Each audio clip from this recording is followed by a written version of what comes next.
My little arrow's telling me we are live. Yes, we are live. All right. Cool. My little arrow's telling me we are live. I want to apologize for the little interruption, guys. I think we worked it out. I hit the wrong button again, so I do apologize. A lot of breaking news is happening. Can you all hear me okay in the chat room? Hope so. A little bit of breaking news that I want to share with you on some issues that are going on in the news. And one of it is an Amber Alert that was posted last night. It kind of, oh hell, how do I want to say this? It went unnoticed for some reason, and I really don't know why, but I think we, let me find it here. Just give me 1 second. I'm looking for it. Where'd it go? Brenda, do you still have that link for that? Yes, sir. I'll grab it and go from here with it. It is an Amber Alert, and it is issued for 3 missing Idaho kids. Actually, they had been missing for 11 days, and it wasn't released as an Amber Alert because of the situation. Apparently, the people that have the children or are reportedly have the children is the custodial mother and her boyfriend. The children is 10-year-old Louis Dunn, 9-year-old Kaylee Dunn, and 6-year-old Kaylin Simon were last seen in Sparks, Nevada on Sunday. Law enforcement officials have been looking for the kids since early in June and believe they are traveling with their mother, Sarah Joy Van Auker Dunn, and her boyfriend, 37-year-old Jason Travis Simon. Their biological mother and their adopted father are, of course, beside themselves, wanting to know where the children are. And apparently the Sarah Joy Van Aukerdun and her boyfriend, Jason Travis Simon, are suspected, Simon is charged with sexual abuse of a child, and Van Aukerdun is being sought on charge of custodial interference. So it's kind of big red flag there, and they're wanting the kids back. They were last seen, it was a gold 2006 Pontiac, Montana van with Idaho license plate number 2CJN683. So if anybody sees that van anywhere or sees the children, you need to alert the authorities immediately, and let's get them back where they belong. Let's see here. Like I said, there's just so much news so much information that's coming out in the news today about the shooting, the massacre, now this Amber Alert. There was a breaking news on Black Lives Matter that they were hacked, and a lot of information is being released on this. It's scary. You want me to go ahead and grab that article, Pat, and give them the highlights on that one? Yes, if you don't mind, while I take care of my animals here and try to shut them up. That's all right. I mean, that's why we're paid the big bucks, Pat. You go ahead. I'll grab it. The bombshell proof emerges. Black Lives Matter pushing for martial law and no elections after hacked Twitter DMs find BLM leaders scheming with Obama administration. This broke last night, and It says, imagine this very real possibility for America is in less than 5 months from now due to massive civil unrest at both the Democratic and Republican conventions and planned chaos throughout the nation. Barack Obama has declared a state of emergency and the 2016 general election has been postponed. Now, remember, that's just imagine this very real possibility. Then it goes on to say, with this imagined very real possibility, due to the massive unrest that breaks out all across the country, Barack Obama will stay in office for another 2 years until law and order can be restored and another presidential election scheduled and the elections held. By that point in time, the globalists have maneuvered 2 of their own candidates into position. Martial law is declared nationwide. Who wins in such a situation? Only days ago, the Twitter account of one of the leaders of the Black Lives Matter, DeRay McKesson, was hacked, according to this story from the Baltimore Sun.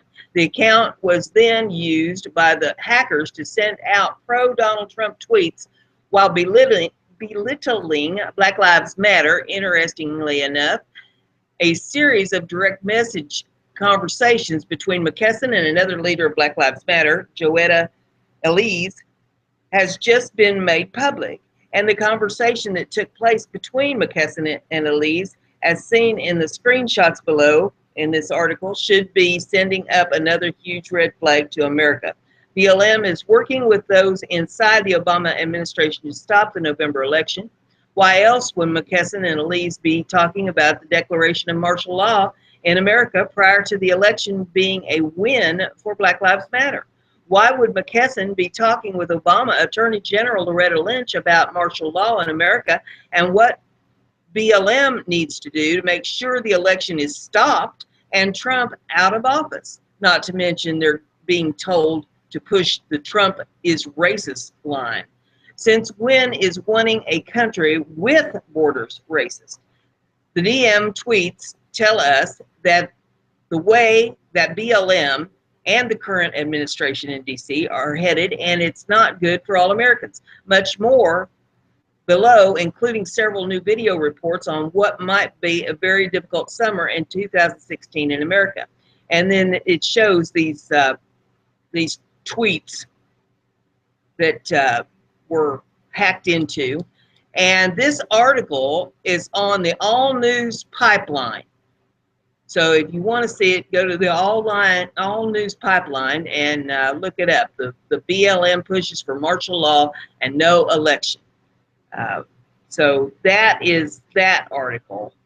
I found that extremely interesting when I ran across that one. And if you pull it up, you'll be able to see the tweets. What I'm going to do right now is I'm going to pull that URL and I'm going to message that over to Pat so that he will have it to put in the description of the video when it goes up on YouTube so that everybody can pull it up for themselves if they'd like to take a look at that. And let's see if Pat is back yet. Pat, have you rejoined us, or do I need to just go on? No, I'm back. I apologize. Okay. No problem. Go ahead. We had a storm come through, and I took down a big tree. So we got the tree people out there cutting this big-ass tree up, and the little rugrats don't like strangers in our yard. So yeah, I've got some like that myself. So, it's very interesting on all the stuff that is breaking and that is coming out today, with the Black Lives Matter leader being hacked.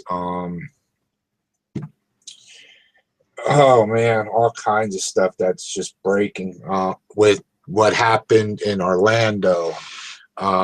What happened in the Senate or the House, well, I believe was this morning, or I think it might have been this morning, where Speaker Ryan wanted to, he was holding a a moment of silence for the victims. And I call them libtards, got out and protested and were chanting, "Where's the bill for this new gun control that these Democrats are pushing for?" So I think that showed a little disrespect what the Democrats did today or this morning for the victims. I think that was a total disgrace on my part. But this narrative of gun control that they're going to try to push, and they're going to push it even harder now. You can't let a good crisis be overlooked. So they're going to do everything that they can to push their agenda to get more control on the guns and stuff. I hear people talking, you know, all these weapons, ARs and all that, and I wish somebody can show me in the Second Amendment where it states that we can only bear a certain type of firearm. It doesn't say that anywhere in the Second Amendment. It says we have the right to bear arms. So I don't know where you can come off on saying that.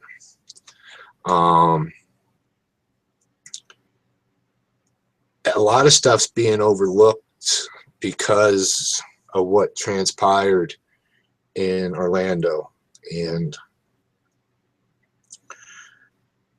there's going to be a lot of crazy crap coming out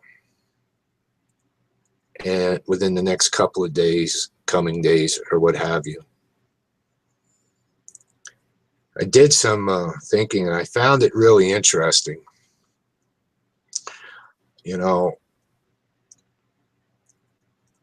Obama ordered our flags to be flown at half staff. But did anybody catch only to be flown to June 16th? Did anybody else catch that? June 16th is the end of Ramadan. So no, it's not, Pat. No. Ramadan goes on until July the 5th. Okay, then I'll retract my statement. I'm pretty sure. I Googled it a couple days ago just to make sure. Let me pull it up again. Ramadan 2016. And it says here that it ends the evening of Tuesday, July the 5th. Okay. All right. Okay. Just for chuckles, let me type in the 16th. You say the 16th is when he said that it had to stop? Yes. He only gave it to the 16th, which would be Thursday. Okay, I'm not seeing anything on Google about the 16th, you know, that would, well, I don't know, this might be interesting. Pulling up the date of 6/16/2016. The only thing that's really striking me is here is one that says Jesus return date, second coming battle, 6/16/2016. Let me pull that up. Oh, I didn't know that God posted on Google. Let's see, Godlike Productions. You never know what you'll find when you go there. Yeah, apparently there's some website that thinks that God's coming back on the 16th of June. So I don't know. I maybe. Do you think Obama read that and that, you know, he thinks, well, we don't have to fly the flags at half-mast because God's coming back on the 16th of June? I don't know. I don't know what this man is thinking. What We can't make his stuff up. no, you can't. With all the stuff that's going on today, it's really, really nuts. Oh my goodness gracious. Yeah, I didn't see anything else there that would indicate anything for the 16th. So whatever is supposed to happen or go on the 16th, apparently that is something that's secret, only to be determined when we get to the 16th. And that's 2 days away. So, we don't have long to wait. Another 48 to 60 hours, you guess? I guess. I also found interesting here that's just come across, and I want to see how good. And this is coming from The Hill. Russian hackers stole DNC's research on Trump report.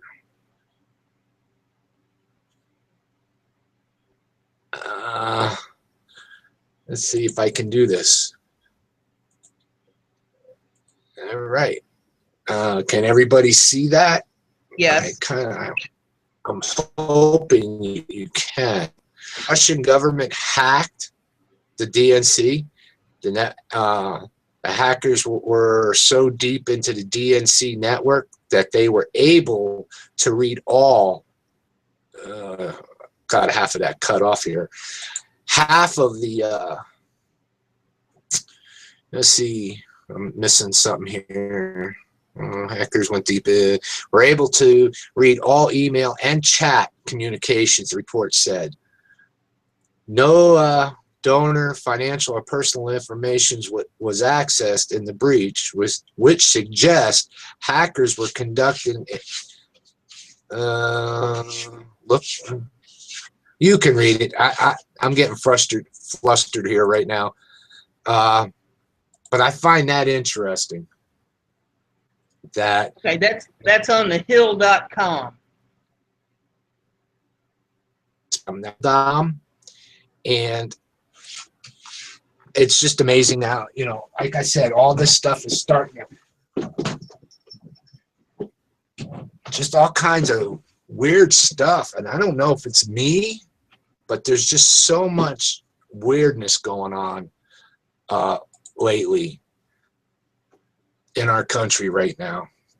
Well, we could also talk a little bit about Trump's speech yesterday. That was on right after our show. Trump, pulling this up off of The Hill, there is an article right on the very first page. It says, Trump uses Orlando to sharpen the 2016 presidential divide. What did you think of the speech, Pat? I only caught bits and pieces of it. I really didn't. I'll have to go back and replay it and listen to it.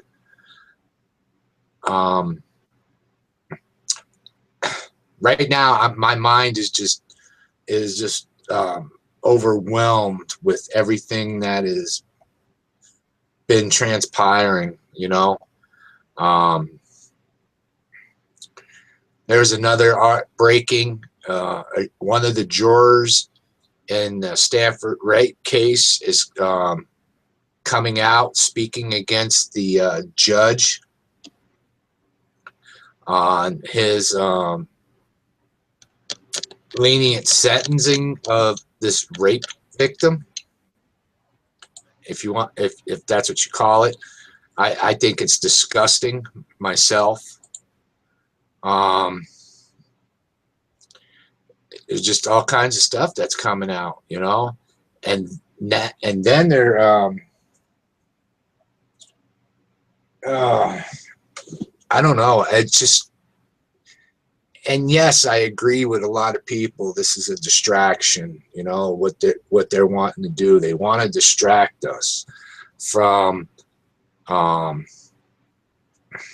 what do you call it? Whatever they have planned for us. Here's another one, and I'm going to bring this up, and I'm going to see if I can share this real quick with you. This has just happened within the hour. There was a shooting. See if I can bring this up. There we go. I don't want to see that. Here we go. A West Virginia man shot and killed 3 people in an ambush style. Authorities, you can read the article. I'm looking for any live updates on what is going on. But like I said, this has just happened within the last hour in Morgan County, West Virginia. I'm reading here. Said an AR-15 rifle was used to commit the killings. Trying to see, but it was an ambush. Who he was trying to ambush. As you can see, it's here, guys. It's breaking. I've got it, Pat. You want me to run with it? Yeah, go ahead. I mean, Okay, it says update. 8-hour manhunt. How a New Jersey man accused of fatal ambush in West Virginia was caught. Apparently, the shooting actually happened yesterday. It says police in New Jersey were actively searching for a former Pennsville man who is accused of shooting and killing 3 men in West Virginia earlier Monday night. According to Pennsville police, the alleged shooter has been identified as Eric Shute, of 32, age 32. Shute is reportedly at large in New Jersey, according to police. Authorities say Shute is armed and dangerous. He's described as medium build, medium length black hair, and he's wearing all black. That's the original article, and now here's the update. I'll get that pulled up here.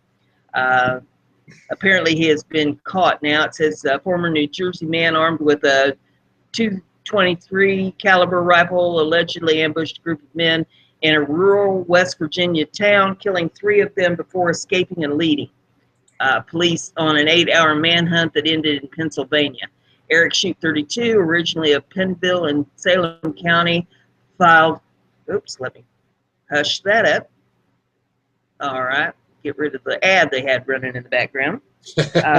Eric Shute, 32, originally of Pennville in Salem County, fled West Virginia in a pickup truck after he reportedly hid behind a tree and shot 3 men with a rifle on Sidling Hill Mountain, according to the Herald Mail Media.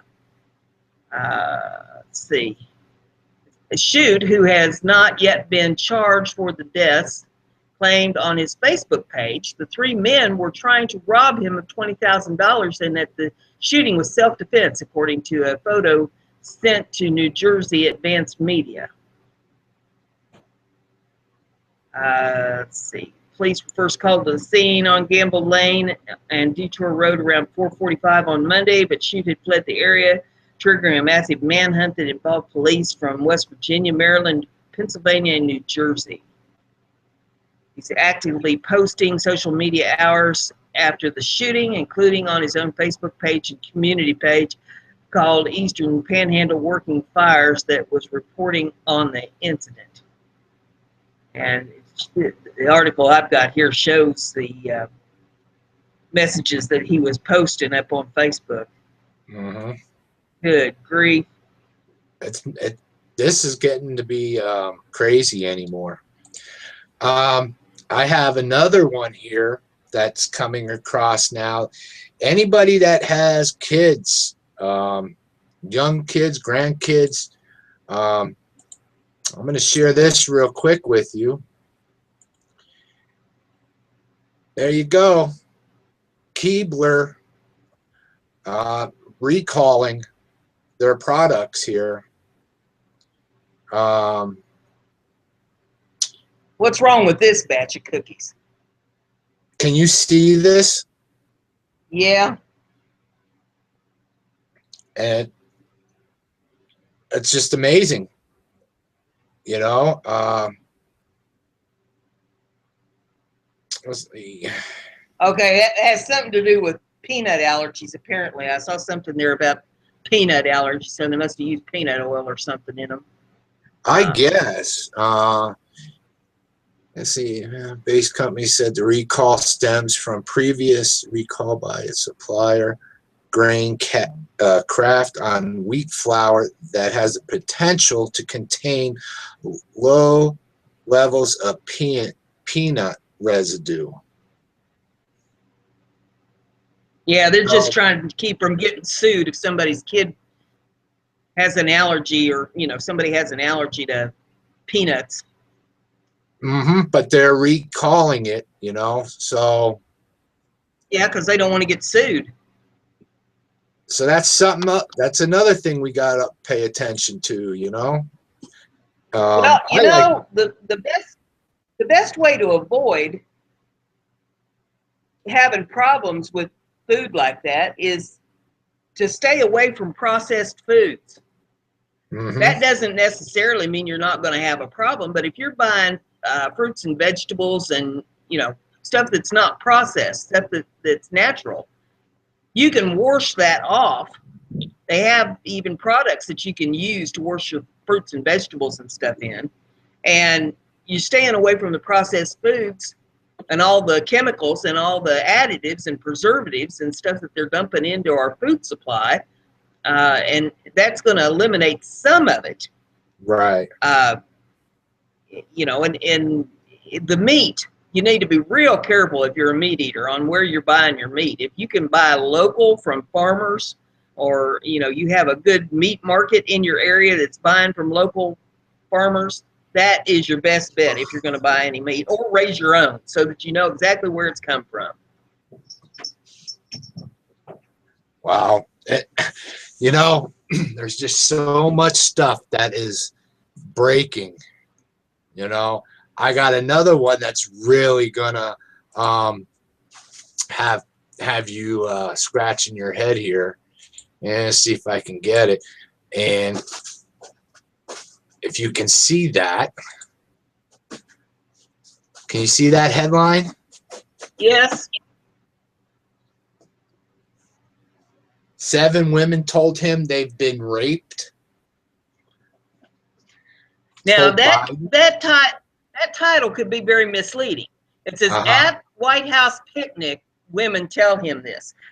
Does that mean that they told him that at the picnic, or does that mean that they were raped at the picnic? Well, let's take a look at this, because I find this very interesting. Speaking at a United States of Women's Summit in Washington, D.C. on Tuesday, Vice President Biden said that 7 women he met on a rope line at a White House picnic Monday told him they've been raped. But it doesn't say. I'm looking to see where. Did it happen there, or did it happen somewhere else?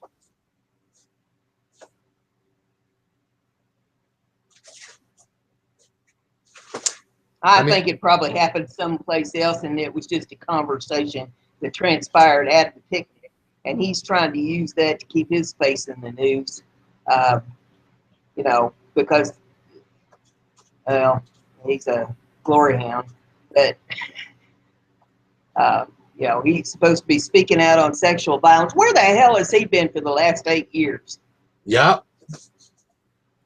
This is the first we hear of it, just as he's about to get kicked out of office? Are you kidding me? I'm telling you that, as we're talking, I'm listening to, looking at breaking news that's coming across the wire. An Army officer among the 49 killed during Orlando nightclub attack. I didn't know anything about that. That is just coming across. There's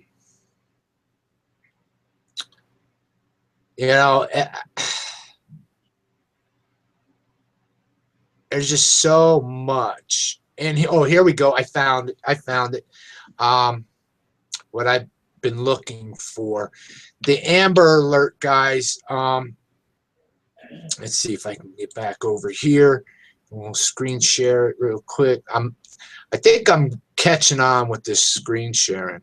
At least I hope Once I it's am. like riding a bicycle, Pat. Once you know how, it's easy.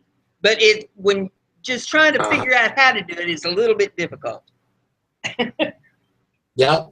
Here it is on the Amber Alert that needs to get out, and with the 3 Idaho kids to be with Mospec, child molester.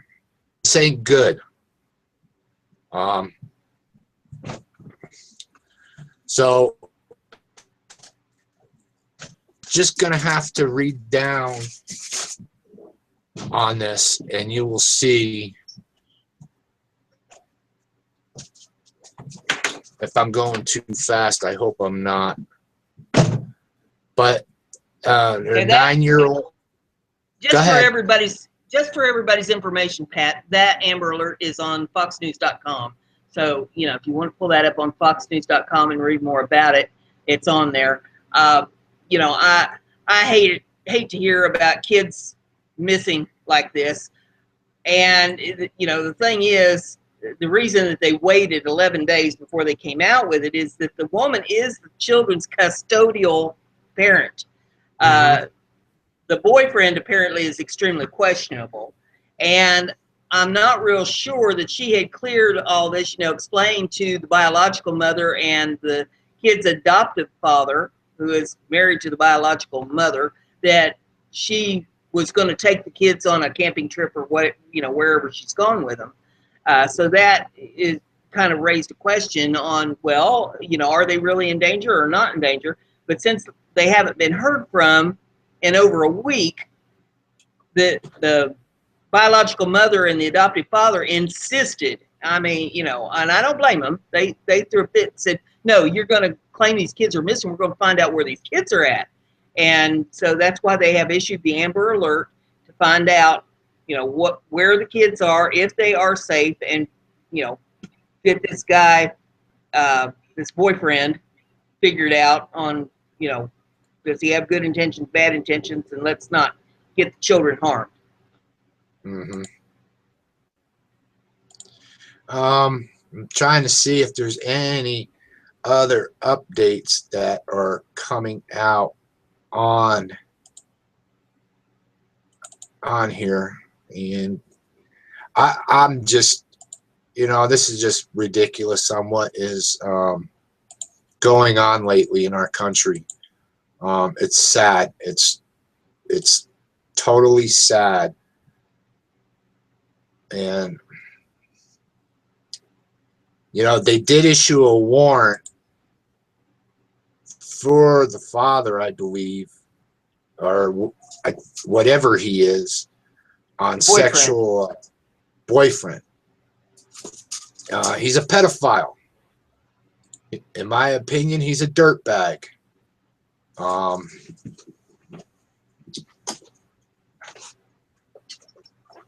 I don't know what else to say. You know, I think it's disgusting.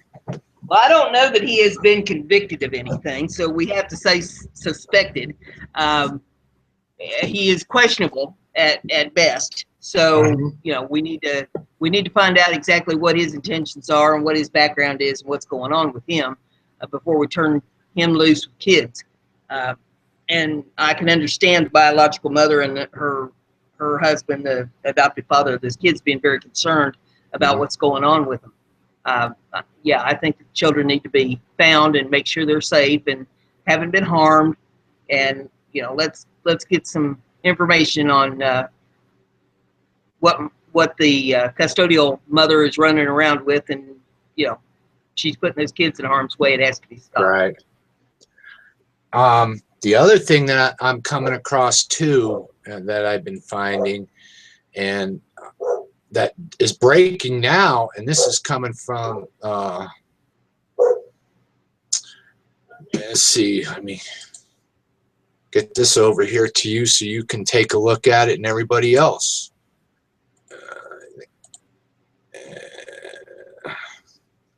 Can you see that? Yep.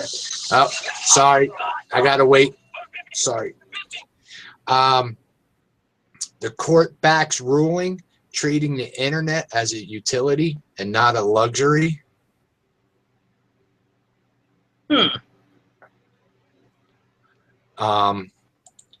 Let's see. Oh, here we go.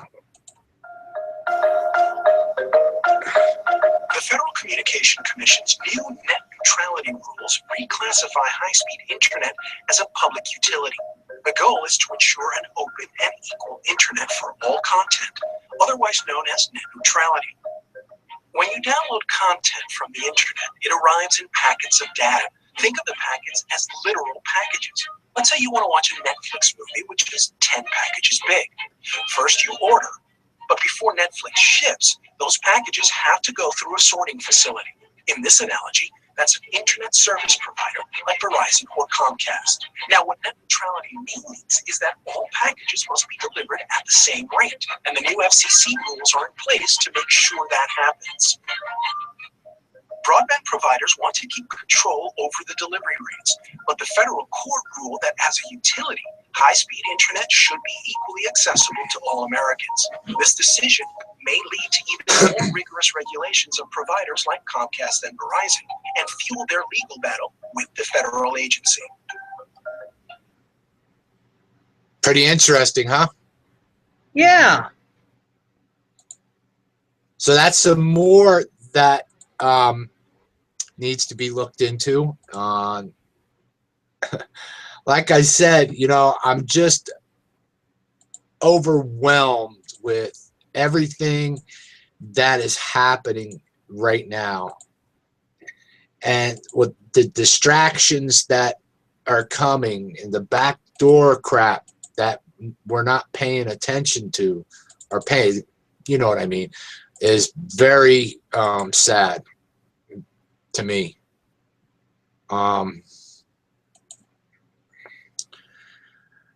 There's just so much news that's just coming out and coming across the wire is just overwhelming, you know.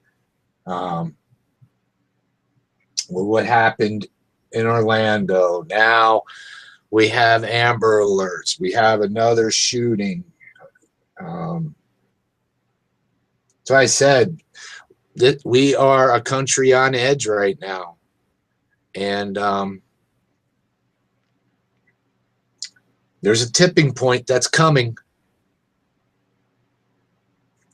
and don't know which way it's going to tip. We're in some scary times, folks. Scary times. Now that Pat, article, I've got a question for you. Yes, ma'am.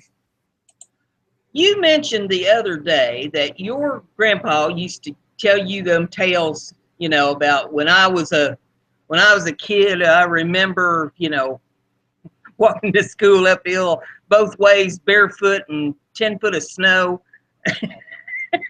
Yep. And I got to thinking last night about, you and I remember the stories that our grandparents told us about living back in the Depression and how they had to do without and how they had to, you know, do for themselves. Mm-hmm. And, you know, all of those old stories about making do and all that. And I had to wonder how many of the people that watch, you know, our alternate media channels have experienced hearing those old tales about the Depression and, you know, soup lines and the you know, how the men would all sit around waiting for job trucks. A truck would come and a bunch of them would hop on the back of it, and, you know, they might only get paid, you know, a quarter a day for going out and doing hard labor, you know, just to make some pocket change to be able to try to support their families. People were selling all of their belongings for just whatever that they could get for them to buy food. You know, the kids had to work. You know, there wasn't no work restraint on kids. Kids had to get out and help garden and tend the livestock, or, you know, whatever it was that you had to do in order to keep the family going. There wasn't no going out and buying new clothes. You had to make do with what you had, patch up what you have, and go on. And I've got to wonder how many of the younger generation, or generations, I should say, you know, from the age that would be our kids on down to our grandkids, have any clue of what transpired back during the Depression. Probably not. I would say no. And you know what's scary about all that? If you go back and watch documentaries on the Great Depression, the long lines at some of these soup kitchens, Catholic charities and stuff. Do you remember when we had the gas crisis? Yep. And you also, and I'm sure there's a lot of people, I hope that some people remember this. I'm not saying, yeah, I hope you remember it, but I'm sure people our age do remember the fighting at the gas pumps.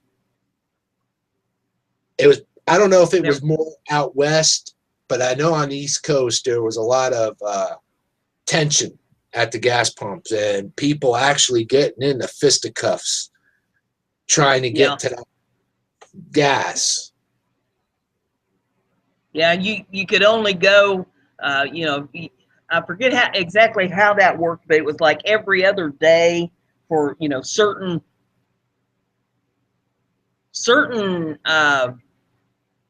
license plates, was it, or something, could only go on odd number days and some on even number days.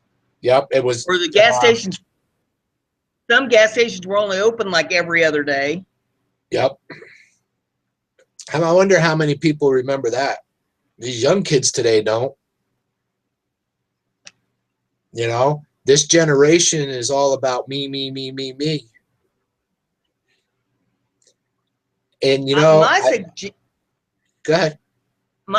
My suggestion would be that while they have the opportunity, they need to go to pulling up articles and videos and documentaries and stuff about the Depression, and go to learning as much about it as they possibly can, so that they can see what they may be facing, and as a result be able to, you know, prepare as much as you can. I don't think you can ever be totally prepared for anything like that, but be prepared as you possibly can. If you don't know how to cook from scratch to make stuff, you need to pull up some videos and go to learning how, or find somebody that knows how to teach you.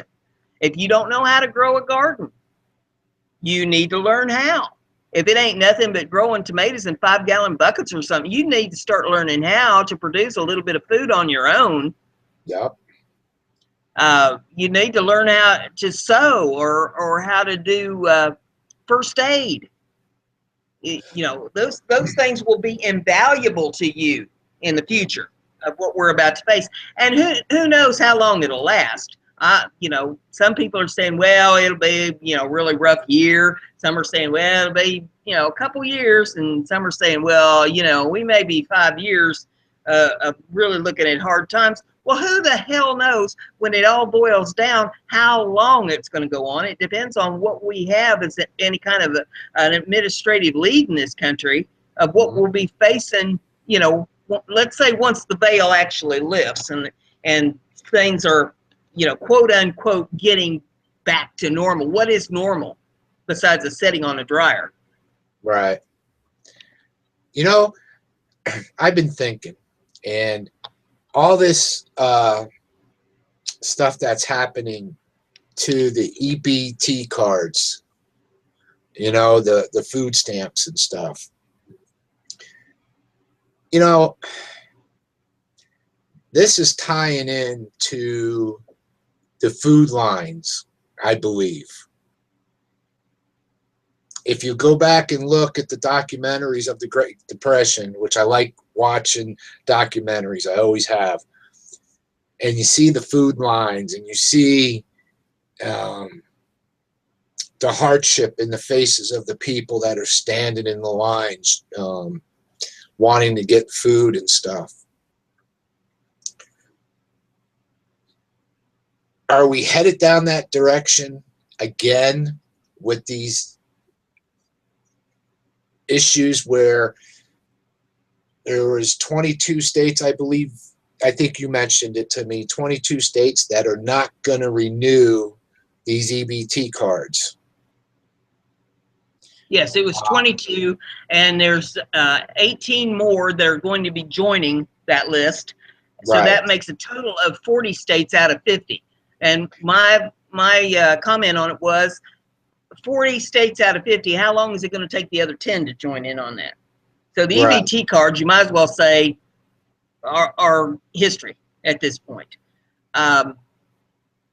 People need to start figuring out how to make do, because this is the beginning. We're right in the beginning stages of this whole thing. People are going to be really depending on food pantries. You know, if your EBT cards don't work and you ain't got no job and no hope of a job, then you're going to be going to the food pantries for food. There's going to be lines. Lord have mercy, the lines are going to be just endless, and the food is going to run out. And there's going to be fights breaking out at these food pantries. Well, they had an issue out in California. I hope to get with Jeremy on it. There was a woman that was in a grocery store, and her EBT card didn't work, and she proceeded to destroy the store, taking food and throwing it on. Yeah, I saw the article on that, as a matter of fact. Yeah, she tore up Jack, man, didn't she? Yep.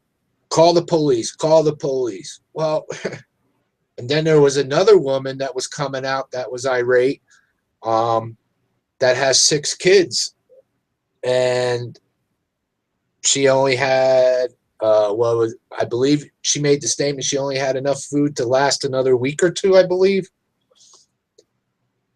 So it's already starting, you know, and mainstream media is not talking about it. The politicians ain't talking about it. And I do get it. I do get people abuse the system. I get that 100%. I get it. But I also believe there are people that need it. The disabled people that can't find work or can't work anymore. The seniors that use the food stamps to help compensate for their Social Security.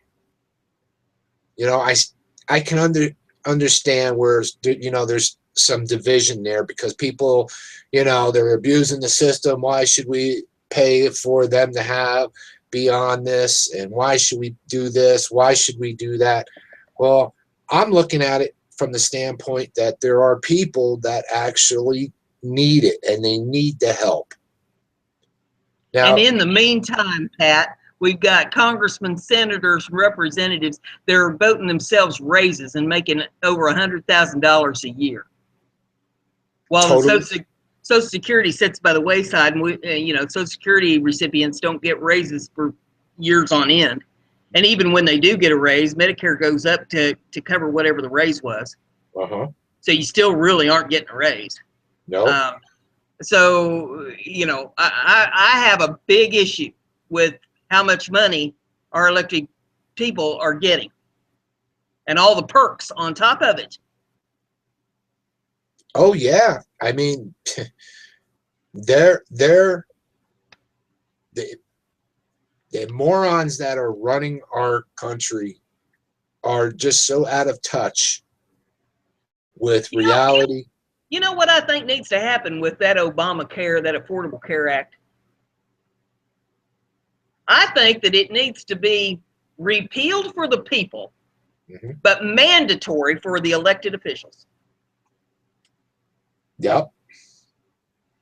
Now, wasn't I think the people ought to be able to get whatever insurance company that they can afford to go with, or if they want. If they don't want insurance, then that's their prerogative too. You know, whatever the people want, that's what they get. But since our elected officials have put us in this position with this Obamacare thing and held this over our heads, and don't want to repeal it, I think that they ought to have to go on it. You know, they voted themselves out of it. Well, the American people need to vote them into it and say, oh, no. here's how we're going to do this. You wanted this in there. You had to vote it through to see what was in the bill. Well, I'll tell you what. You take it. It's being forced on you for a change. Uh-huh. You know, we get so much garbage jammed down our throat, and we're supposed to sit back and take it. You know, we have this issue that's been going on, I believe it's now 13 days. A lot of these EBT cards ain't working for some folks. And some of the videos that I've been seeing, you know, just the couple that I really paid attention with, a woman destroyed the store, and then a woman that had a single mom with 6 kids. You know, don't blame the kids for the parents' stupidity. Yep. I mean, my granny told me stories about back in the Depression, and she told me that there were some families that they had to send their kids off to the orphanage because they couldn't afford to feed them. Yep.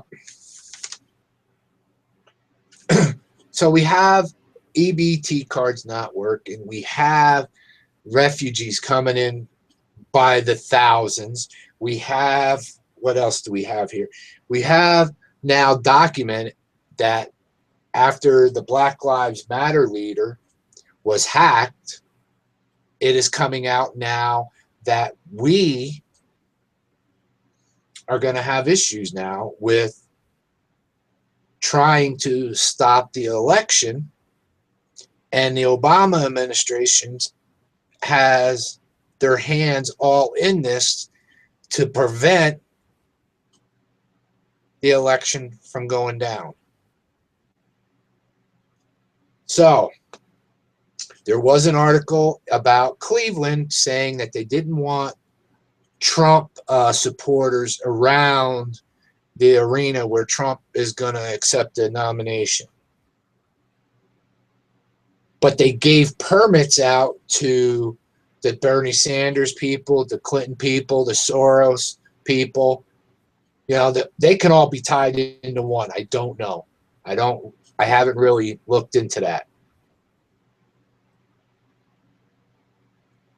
You know, Trump supporters are not going to sit back and watch what God only knows what they're going to do. I'm just afraid a lot of innocent people are going to get hurt. Whether it's Cleveland, whether it's Philadelphia. I understand the frustration people are having because the jobs ain't there no more. They're gone. No thanks to the Clintons and the other nimwits that voted for all this stuff. So our jobs ain't there. The health insurance is skyrocketing. Our taxes are skyrocketing. The middle class, the so-called, how we're labeled as middle class, there's only going to be one class, and that's going to be the powers that are running this country. Well, no, there'll be two. There'll be the powers that are running the country and the poor and desolate.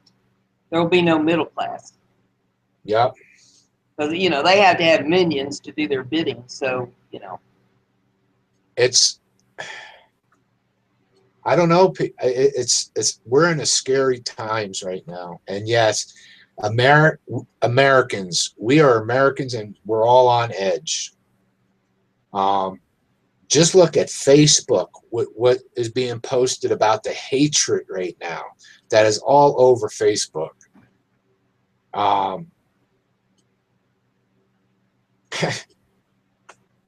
Where are we going as a country, as human beings? Where are we going? I don't understand where we're going. I don't.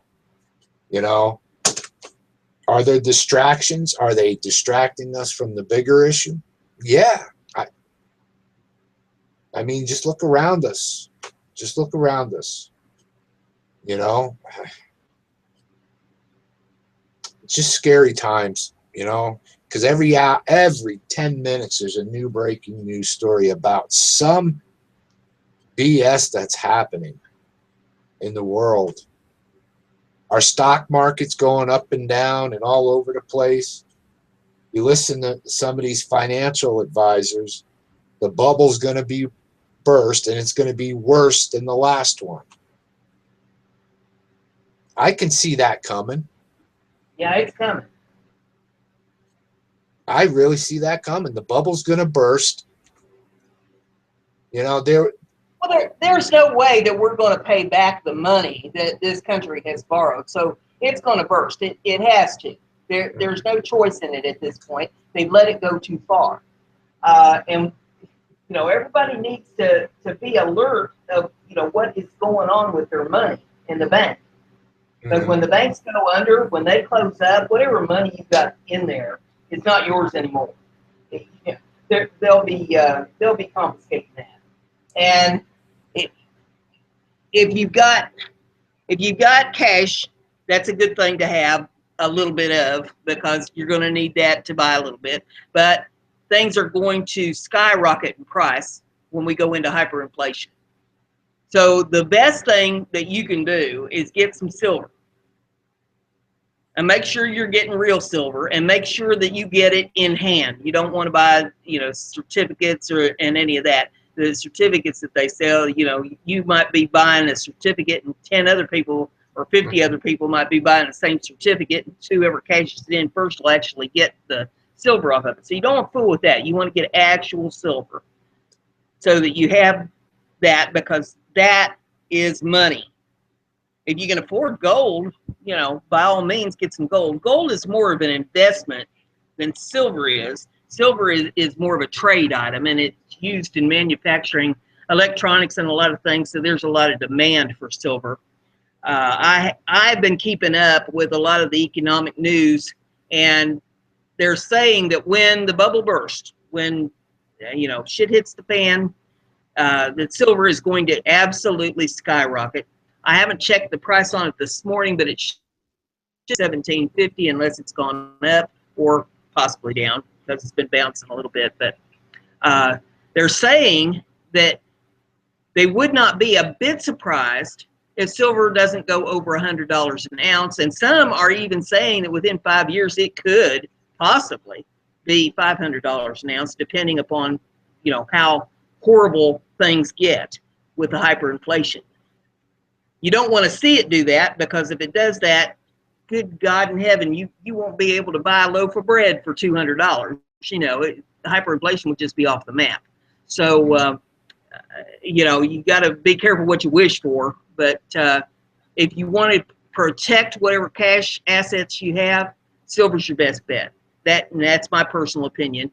You know, I'm no Wall Street giant or anything, but I'm trying to be a level-headed individual, and you want to protect what little you got. So, you know, if you need to do some trading, silver's always good. If you've got other bartering tools, you know, we talked a little bit on some of the other channels about prepping and having a few things on hand to be able to trade with. You want everyday items that people can use, whether it's lighters or matches or Band-Aids. You know, you probably aren't going to want to be trading much of your food unless you're trading food for food. So, you know, it just depends on what you're in the market for. It's stuff that people can't afford to buy, and maybe the stores aren't doing any barter, so, you know, you'll have to come out of your cabinet with whatever you've got to barter with to get whatever it is you need. So Right. that's, you know, that's my 2 cents worth on that. But yeah, the economy's in big trouble. And, you know, Obama wants to sit there and say, oh, anybody that's saying that the economy is bad is peddling fiction. Well, he needs to take another look at things, or talk to the advisors a little more, or he's sitting there just blatantly lying to us, which would probably be, you know, my first guess, but the economy is not good. Just because the facts and figures show that there's a certain number of people that are unemployed and it might make the unemployment statistics look good, they're not counting all the people that have fell off of that. They can't draw unemployment anymore, that have given up on the job market or are working a part-time job and still not making enough money to be able to take care of their family. Maybe they're working 2 or 3 part-time jobs. You know, the statistics are lying. The economy is in trouble. We are in deep trouble. It's just so sad what we're becoming. And you know, I'm listening to a lot of people, and what's going to set this whole chain reaction off? Is it going to be the protesters that are going to protest in Cleveland? You know, when that happens, they are going to burn that city to the ground. It's going to be another Ferguson, another Baltimore. They are going to destroy that town. Or is it going to be the bubble, the financial bubble that's going to set everybody over the cliff? You know, and now you have to wonder too, what we're not being told, what the NATO is doing with sending battalions over to the Baltics and beefing up Poland and trying to show force and strength against Putin and Russia. And this morning on Drudge, Russia is building up their forces to show their combat, their strength against the UN strength. I mean, is there, you know, we're all talking civil unrest in our country. You know. Well, if you look back in history, every time we've had some kind of a financial crisis in this country, the next thing that happens is there's a war, because war generally has been known to bolster the economy. It's not going to work this time. We are broke. There's not enough taxpayers to be able to make money for the system anymore. They've shipped our jobs out. What they were thinking in shipping our jobs out of here was to make things better for the corporations, but they weren't thinking about the bottom line. You got to think of the bottom line. If you're shipping the jobs out and the people in this country don't have jobs, they're dependent on welfare. And if they're dependent on welfare, who's feeding it? If there's no jobs and no taxpayers, who feeds the dog? Right. And that's how we've gotten in this big thing. And they turned around and totally annihilated the farming industry. So we didn't have anything to ship overseas. We didn't have goods coming in on trade. We're having to buy goods. With what? If you don't have jobs, you don't have money, you're doing it on whatever money you're getting out of the system.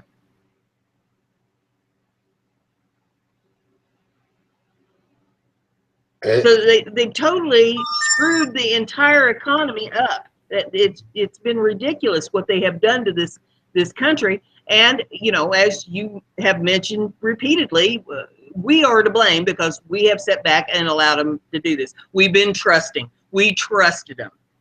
We've elected these people into office thinking, oh, they're going to take care of us. They're going to do the right thing.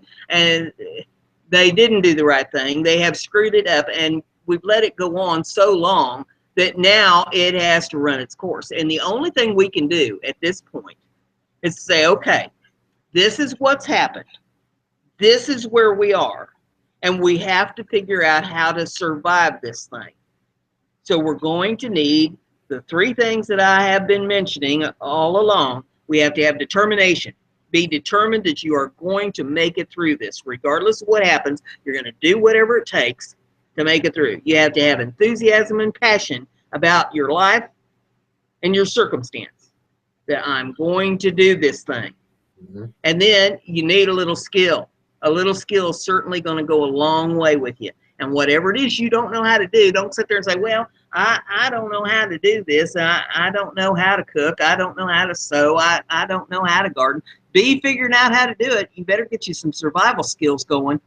And, you know, if you only spend 30 minutes a day, if that's all you've got to dedicate to it, then that's better than nothing. Or buy some books on it while you still got the chance and a little money to buy some books on what skills you're going to need.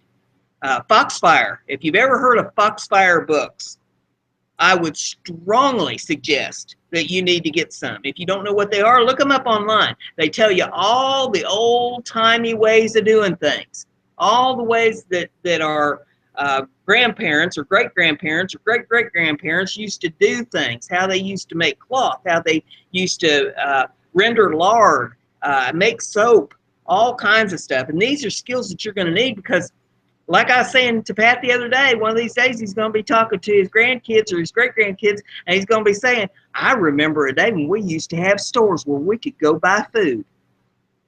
So you need to be thinking about this because these are skills that you're going to need, and you're going to need to pass them on to your kids and start teaching people how to do this kind of stuff. And nothing else, if you have skills, you can barter with your skills. Mm-hmm. Somebody needs to know how to do something, say, well, I'll tell you what, I know how to do that. And if you will give me, you know, whatever it is that you're in the market for, I'll teach you how to make bread, or I'll teach you, you know, whatever skill it is that they need to learn. I'll teach you how to garden. You know, those kind of skills, they will be invaluable to you in those times.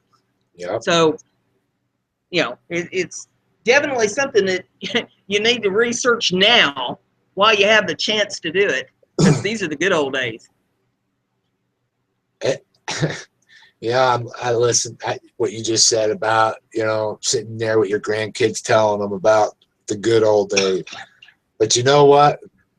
Our grandkids are going to probably be slapping us upside the head saying to us, what the hell were you old people thinking of?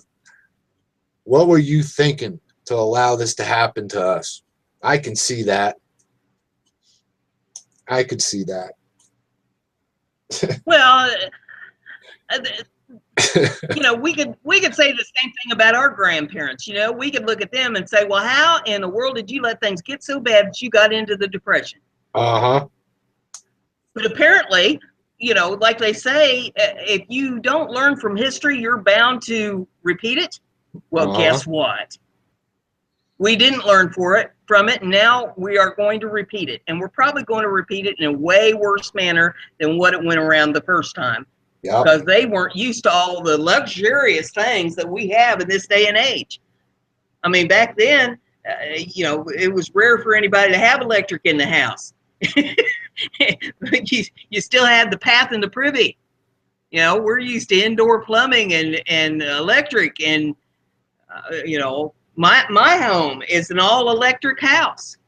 I have prepared myself so that at least for one winter, I'll be able to stay warm here. Maybe more than that. I don't know. I'm hoping I got enough supplies and stuff laid in that I'll be able to, you know, make it through the winters until things buck up a little bit. But yeah, you know, if you're sitting there and even if you have electricity and you can't afford to pay for it, you're not going to have it long. Let me ask a question, and this is for everybody in the chat room too. Have you noticed when you walk into the grocery stores now that the shelves are not totally fully stocked? How many people have noticed that? Depends on what day I go to the store. Some days are better than others. But in general, if you look at the, you know, necessity items, the shelves are not stocked like they used to be, you know, where they were overflowing. Now it's like you walk into one of these supermarkets, hell, even Walmart, they're not stocked like they used to be. You know, that should be a red flag right there. Why aren't these shelves stocked like you at once was? If I go, I go to the local Walmart here, and if I go on a Sunday morning, which is my favorite time to shop because the store's kind of emptied out and I don't have to sign as many autographs, you know. But if I go on a Sunday morning, yeah, people have shopped on Saturday, and so the shelves are looking a little sparse. But if I go any day during the week, Monday, Tuesday, Wednesday, you know, primarily, the shelves are pretty well stocked. They have a crew that comes in the nighttime there and stocks the shelves up pretty good. Right. So we're not seeing the pinch here yet, really. I don't think it's going to be very long. The EBT cards in Indiana, as far as I know, are still functioning. So, you know, people aren't panicking here yet. Right. Yeah, and I use the word "yet" in capital letters. I just think it's I just think it's interesting though. Just seeing certain items that you used to be able to buy, you can't no more. I don't know. Every time, you know, mainstream media says, you know, there's something brewing, something is coming. Well, there's a run on the grocery stores. Well, it happens, you know. Just look down south when there's a hurricane or something that's coming. People flock and just clear out the store shelves. I just find it interesting, just watching on what's happening. And yes, Alex, I see that the 3 days of food, the life of food on a shelf. I'm just talking about the general necessities that I've seen. And I live in a small town, and I've seen it. And I've heard people seeing it in the big Rapid City and other places that are seeing it too, where, you know, certain items are not fully stocked anymore. The biggest thing I've seen a run on that you really, you know, gotta watch the shelves if you want any of it is canned meat. Mm-hmm. I try not to have a whole lot of frozen stuff here, since, you know, I kind of woke up to the fact that the economy was going down the toilet. So, you know, if they happen to take down the grid or they shut off the electricity on us or whatever, I'm not going to have a bunch of food spoiling in the freezer. So I buy a lot of canned meat. And I have noticed in the store that a lot of times I go and the brands of canned meat that I buy are out of stock. Mm-hmm. I have to maybe make a couple extra trips up to the store and just check the shelves to see when they have canned meat, come in and grab it when it, you know, it first gets there within 2 or 3 days of getting there before they clear the shelves out on the canned meat. So there's apparently a lot of other people that are doing it that way. I just think, you know, there's just so much crap, and I'm sorry, there's just so much crap going on, and you have to think, what is going to set this country over the edge? Is it going to be the riots? Is it going to be the financial collapse? Is it going to be them hacking into our power grid and taking it down?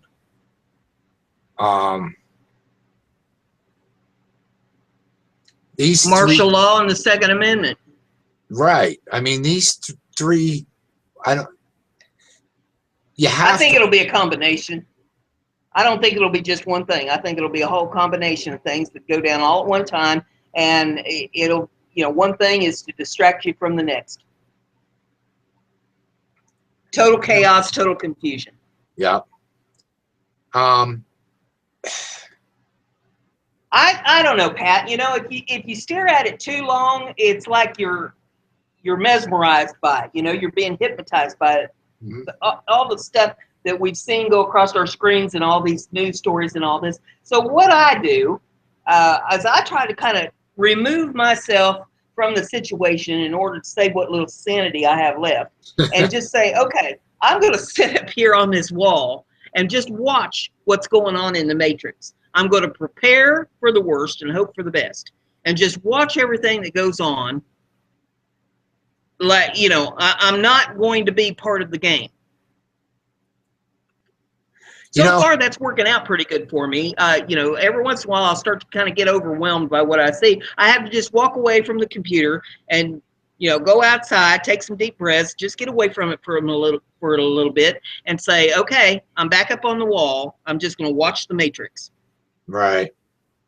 I think I want to. We should do a one of our shows solely on preparedness, on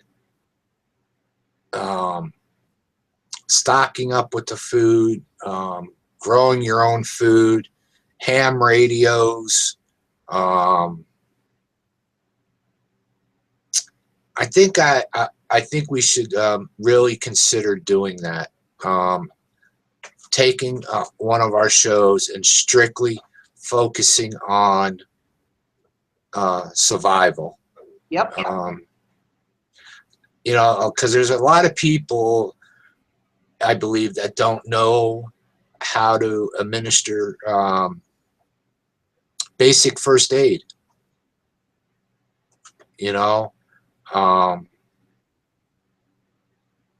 kinds of stuff that I think that's what we need to do. We need to do a show on focusing on strictly that, on survival. And I'm sure we can find some people, you know, that are more educated on it, and maybe reach out to them and see if they would join us on doing it.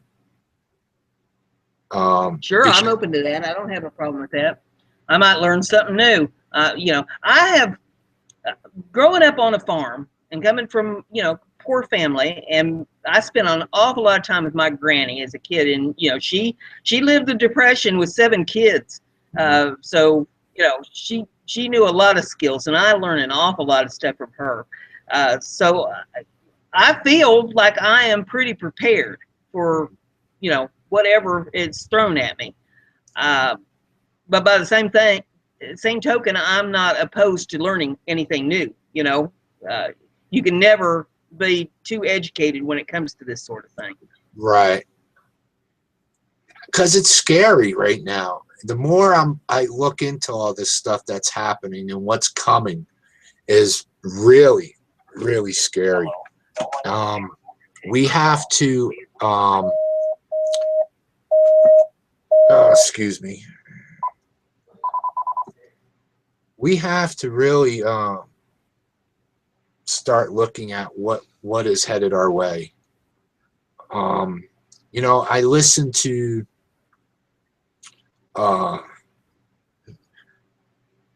Nighthawk. He puts up some videos from his farm and the canning and stuff. I think it's interesting. My wife does all the canning, and she makes jelly and all that. And but yeah, I think we need to start focusing on preparedness. Reach out, see if we can reach out to some people that have more expertise on being prepared. Yeah, I think a show would be good on it, although I also think that you can pick up an awful lot of information just on YouTube alone, let alone going to Google or other places. If you don't know how to can, then you can go look up articles on YouTube about it. You know, right. Just whatever you're wanting to can, say, you know, you want to can tomatoes, type in on the subject line canning tomatoes, and there'll be a whole slew of videos come up to show you how to do that. If you want to vacuum pack stuff, Right. they'll show you how to do that. Sewing or crocheting or knitting or any of the handcrafts, it'll show you how to do. There's just a wealth of information right on the internet, and while we still have it, and while it's still free, other than paying for your internet service provider to be able to get on, we don't have to pay to get on YouTube and that sort of thing. So while we still have this at our fingertips, now is the time to use it. Get on there and look up whatever you're interested in or whatever you think you may need to know. If you want to know how to raise livestock of any kind, if you have a place where you could raise rabbits or chickens or something of that nature, and you want to learn how, get on YouTube or get on Google and type it in and get articles on it and get to reading, or get you some Foxfire books and start studying up while you have the opportunity to do it, because one of these days, it ain't going to be long, you're not going to have the opportunity. But sure, doing a show on it, that I think that would be a good idea. Because I believe the more I'm sitting here, the more I'm thinking about it, and the more looking at the news and stuff, we don't have very much longer. I really don't think we have much longer. I've talked to Mike, and everybody's pointing to the fall. I don't think so. I really don't think. If the shit's going to hit the fan, I think it's going to happen around next month with these conventions. I really believe that shit's going to hit the fan then. Just look at what we found with the Black Lives Matter being hacked and what was being said there. And these politicians having their hands all up in this. So, well, I believe that we have up to 6 months. Up to 6 months. And the reason I'm saying that is because the election takes place in November and the inauguration takes place in January. So depending upon what happens with the Democratic convention and the Republican convention, and depending upon what happens with ISIS, and depending upon what happens with the war, and depending upon what happens with the economy, is going to depend on what happens. And if we go into martial law, and he's going to stay in there for another 2 years, then we may just be on a slippery slope that just slides down for a while. Right. It may not be a big all of a sudden calamity. You wake up one morning and your entire world has changed. We have been on this frog in the pot thing where they keep turning the heat up just a notch, a notch a week, so that you don't realize you're boiling. They've been on this for a long time, so they're just going to keep doing that, I think. Right. But it's going to be a little bit at a time. A little bit at a time, we have been losing our rights. A little bit at a time, they've been clamping down more and more. A little bit at a time, they've been training and militarizing our police forces. A little bit at a time, everything has been going on, and that's what's going to continue, I think. But at the same time, they're going to be throwing more and more at us all at once. Let's look at this shiny thing over here, and then all of a sudden, to the other side, there's a shiny thing, and over there is another shiny thing. So that we just keep looking at all these different things. It's just like the way the news has been going today with, breaking news on one subject, breaking news on another subject. It's not just one thing. While we've been looking at Orlando, then something else has been going on. Something's being hacked, and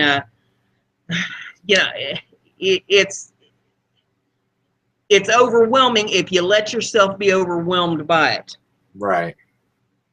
If you climb up there and sit down on the wall and just look at the matrix and just watch it all go down, it helps your sanity a little bit. Yeah, it's just, oh man, it just makes you sit back and think, you know. Um,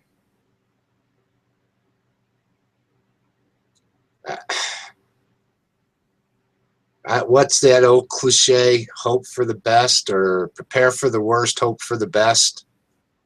Yep, exactly. You know, I I'm started not. doing that back last winter. When I started seeing everything was going to hell, I started checking. I'd sit down and make a list. I'm a list maker, and a lot of times I make a list and then I have to sit and laugh at it and say, "Well, hell, that ain't never going to happen," and throw it in the trash. But I sit down and I made a list and say, "Okay, if this goes to hell in a handbasket, we need this and we'll need that and we'll need this." And I just made a list of things that I'd need, and then I started stocking up. And I got myself in pretty good shape. Hold on one second. Jeremy, what is giving you the idea that the hack was not real?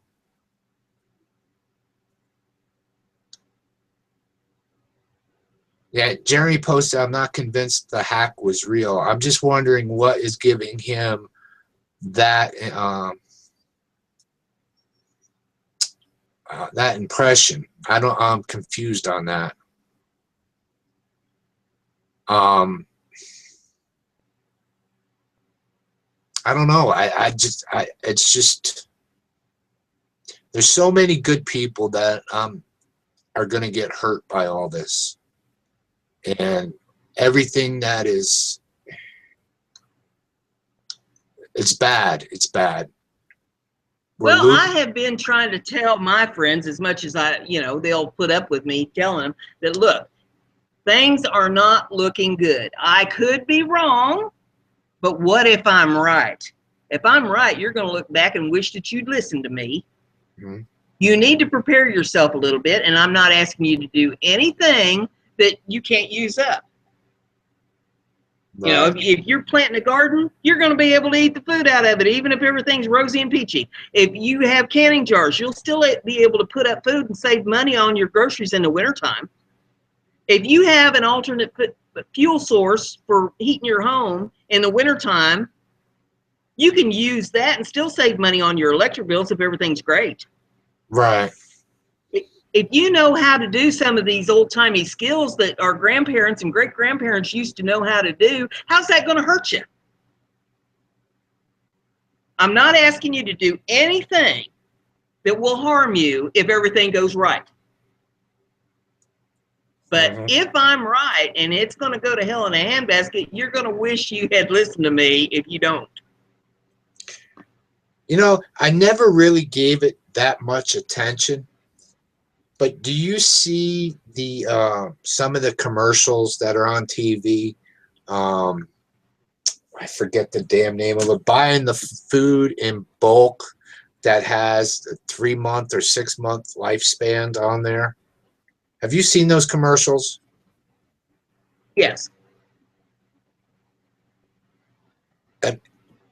Are they trying? They're trying to tell us something. Or are they not trying to tell us something? Are they playing the fear card? Well, there again, you prepare for the worst and you hope for the best. If they're not trying to tell us something, then it's just an advertisement.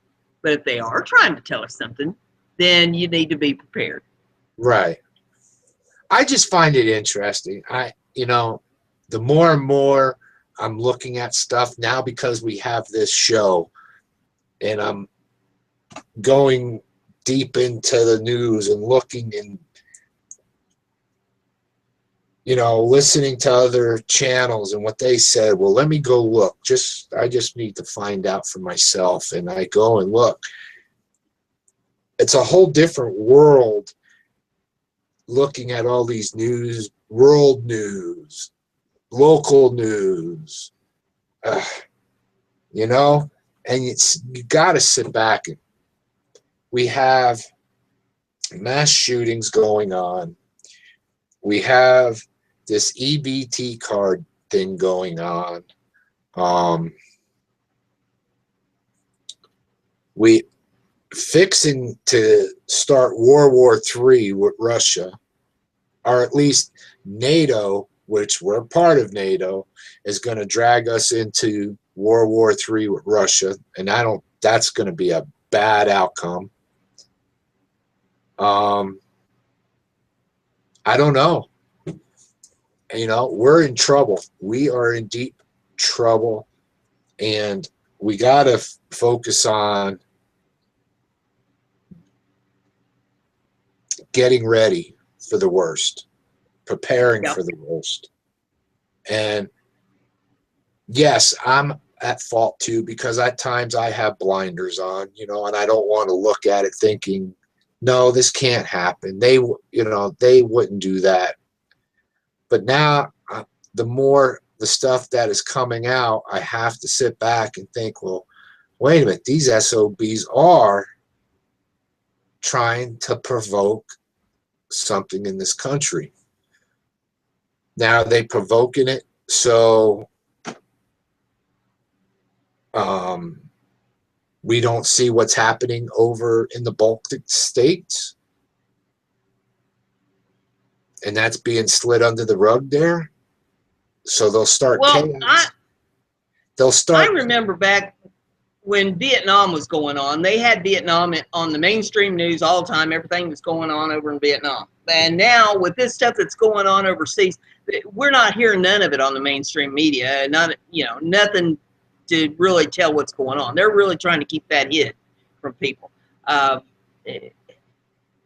They are treating us like mushrooms. You know, they're keeping us in the dark and feeding us a lot of fertilizer. So, hold on. Christy, active shooter in Amarillo. Oh, okay. I'm gonna go look for that. That was just posted in the chat room. Let me go see if I can find it. And we'll go here. Yeah. You know, here we go again. Here we go again. Active shooter takes at least one hostage at Amarillo, Texas Walmart. Oh, really? I hope it wasn't nobody that they mistook for me. I hope it wasn't a redhead that they was trying to get an autograph from. Police say gunshot victim inside Walmart in Amarillo. Let's see if we got any. Police say. Go ahead. I've got the article up here. If you want me to read it, real quick. Oh, hold on 1 second. Hold on. Yeah, let's see. Screw it. If I'm gonna get hit, or if I get hit with a. Sunshine Furniture is a proud authorized dealer of Flex Steel, give me a second. America's seating specialist for over 100 years. Flex Steel is famous for you gotta play the stupid ad. its lifetime guaranteed blue steel seat. I'll mute that real quick.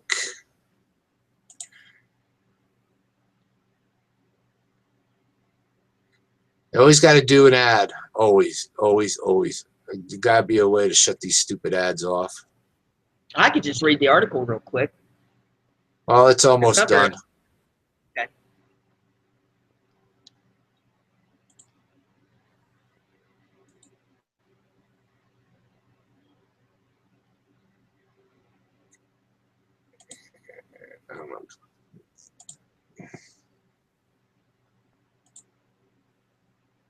Can you hear that?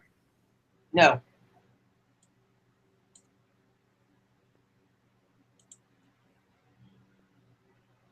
Sunshine Furniture is a sorry guys.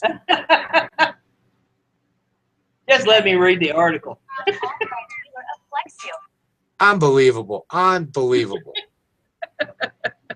You know, I'm learning it, guys. I'm learning. Oh man, I'm gonna have to sit down with Mike and them and get a crash course on how to do these better. Let's see. Come on. I don't care about furniture right now. Yeah. Pat, I could have read the article 3 times. You know, I'm trying here. Now we got a car dealership. Are you kidding me? I'm glad. You know what? We gotta have a laugh, right? Oh, here we go. Let's see. No. Oh. But he hasn't let that stop him from becoming an excellent dancer. Oh my God. I'm sorry. Pat, I'm going to Go read ahead the and read article. the article. Just go ahead and read the article. Okay, developing. A gunman stormed into a Walmart in Amarillo, Texas, and took at least 1 hostage Tuesday, investigators confirmed as law enforcement rushed to the scene. Nearly an hour after city officials reported an active shooter incident, police said they had entered the Walmart and there was no ongoing shooting. One store employee told KFDA the gunman had released a worker and the store manager, but was still inside the Walmart. They also said there were no confirmed gunshot victims and described the incident to local media as workplace violence. Witnesses told KVII an employee took another employee hostage. Police were looking for a Somali man wearing khaki pants, KFDA added. Officers reportedly were evacuating shoppers from the west side of the store in the Texas Panhandle. Jeff Nunn, the president of a nearby bank, told the Amarillo Globe News that helicopters and roughly 20 police and emergency vehicles rushed to the store. His bank and daycare center reportedly went on lockdown.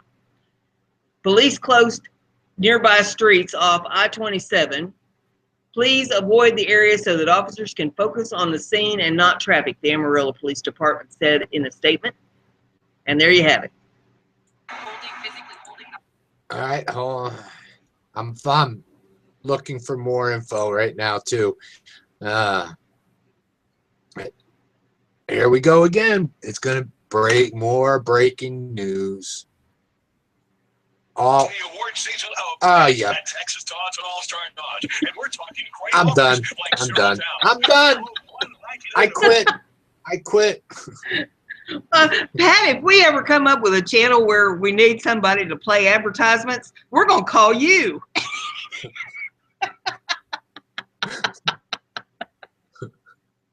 Oh man. Oh wow. I am. Pat, you don't have to have thick skin in order to be a co-host with me, but it helps. You know, it kind of enlightens the day to laugh right now because I blundered it all up. Oh man. I hope we can probably start our own blooper reel going on, you know, with all this. Well, in all honesty, Pat, it's only our second day on air, so you know. There's some of them that are seasoned that are still doing like this. So, you know, we're not doing too bad. We're getting it out there eventually. Yeah, eventually. Oh, man. Hey, but you know what? I made the next step, you know. I got the problems corrected here. Now I'm getting the hang of the screenshot. Now I got to learn another thing, you know. I think the name of this show ought to be Breaking News, 1 day late.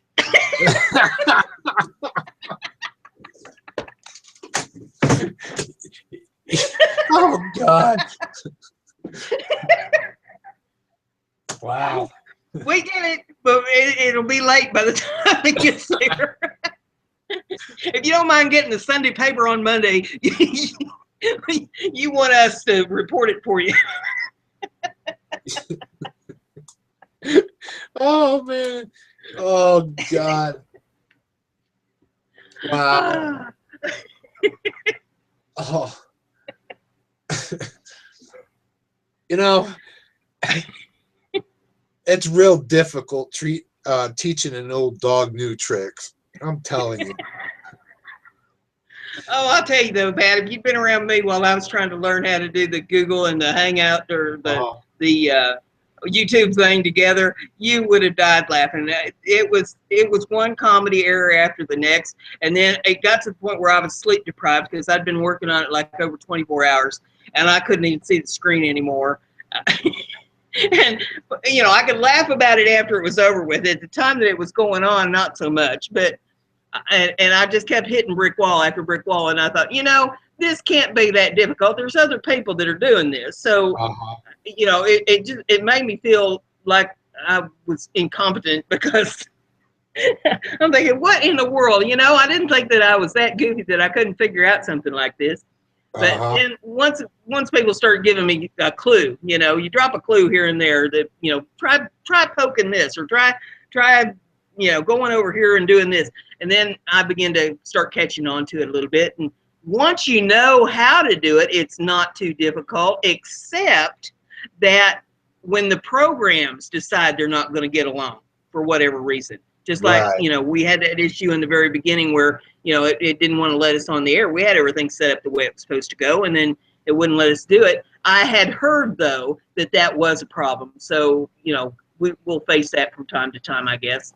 And, you know, when it does it, it's something that's out of our control, and we'll just get around it and start a new feed and go on. But, yeah.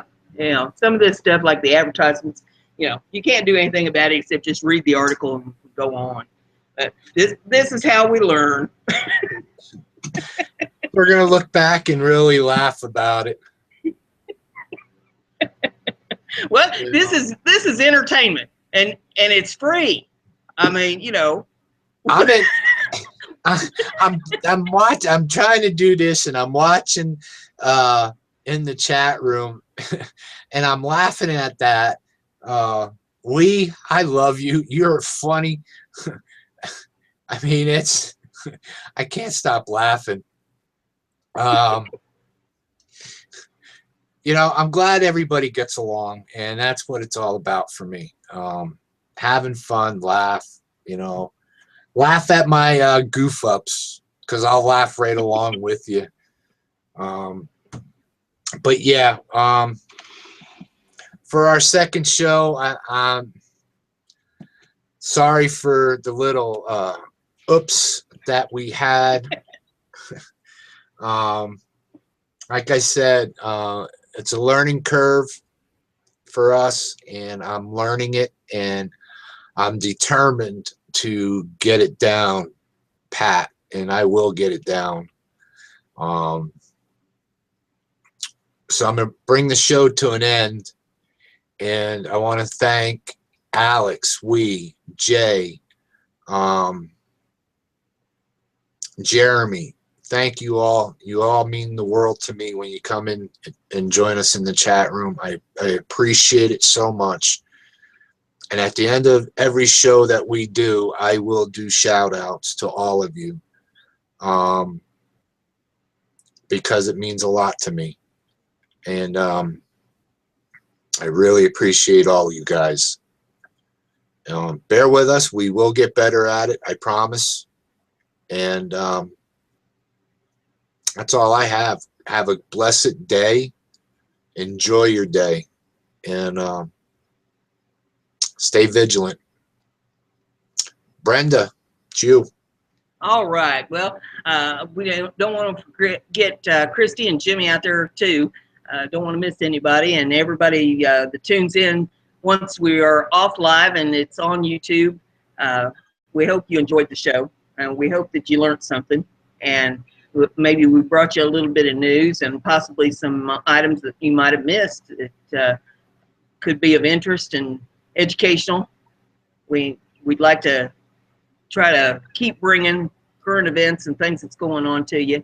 If you like what we do, you know, let us know. You can always leave comments. You can always email us at LHN13616@gmail.com, LHN13616@gmail.com, and we will get your emails and try to get back to you. I don't think that we have any qualms with answering whatever it is that you send to us. If you have any suggestions or anything, well, you're welcome to throw your suggestions out, and then it's our prerogative whether we take them or not, because we seem to have our own way of doing things here. But We're trying to have a good time with the show, and we hope you are too. And don't forget to like and share and spread the word on this. And tomorrow we will see you again at noon and bring you whatever it is that we come up with at that point in time. So with that, you can cut off the lights, Pat.